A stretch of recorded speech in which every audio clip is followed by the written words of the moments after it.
Bonjour mon père. Bonjour.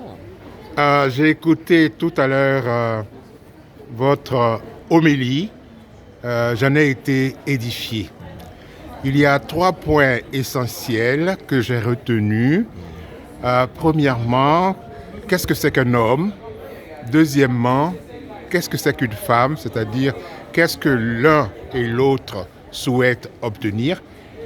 Et enfin, la prière dans le couple. Bien sûr, il y a eu l'amour, mais je voudrais déjà sur ces 3 points avoir un peu plus d'éclaircissement. Merci beaucoup d'avance, mon père.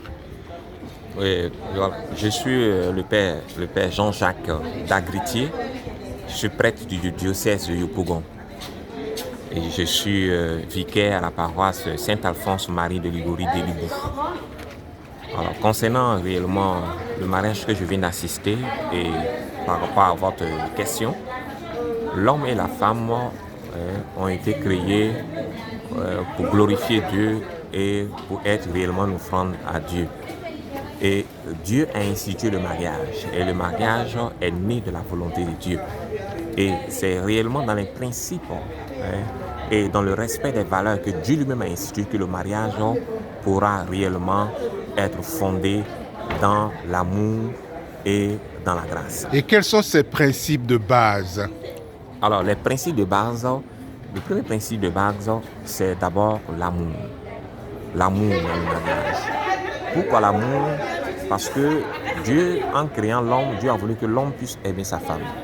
Et l'homme, en aimant sa femme, donne toute la tendresse et toute l'affection à sa femme. Et lorsque l'homme aime sa femme, il donne à sa femme d'être réellement heureuse, d'être joyeuse. Et nous devons savoir que l'amour n'est pas un sentiment. L'amour réellement va au-delà des sentiments. L'amour est permanent. L'amour ne change pas, mais c'est les sentiments qui changent. Et lorsque Dieu demande à l'homme d'aimer la femme, l'homme doit aimer la femme, qu'importe les situations, qu'importe les difficultés, qu'importe tout ce qui peut réellement mettre à mal leur amour. L'homme doit rester permanent dans l'amour en aimant sa femme. Il ne peut pas aimer sa femme un jour et haïr sa femme un autre jour.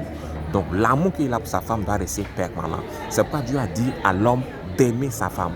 Aimer, c'est aimer qu'importe les circonstances, qu'importe les difficultés. Et Dieu a demandé à ce que la femme puisse réellement respecter, soit soumise à son homme. Soumise, c'est que la femme est sous une mission.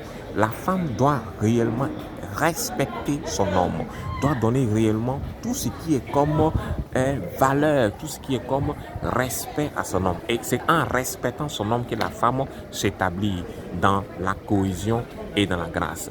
Et la femme, en donnant tout le respect à son homme, elle permet réellement à son amour d'être fécond et au foyer de prospérer. Vous avez parlé, je te tutoie mon père, tu as parlé de la prière comme fondement. Là aussi, j'aimerais avoir un tout petit éclaircissement. D'accord. La prière, bien sûr, fait partie des fondements ou du fondement d'un couple qui veut bien sûr réussir et durer dans le temps. Pourquoi? Parce qu'un couple qui prie est un couple qui vit. Un couple qui ne prie pas est un couple mort. Parce qu'il y a des situations, des difficultés qui peuvent venir. Et lorsque le couple prie, le couple a la force, le couple a la capacité de pouvoir traverser les circonstances, traverser les difficultés, et le couple a la force de pouvoir s'enraciner encore dans l'amour. Où est-ce qu'on peut vous joindre, mon père?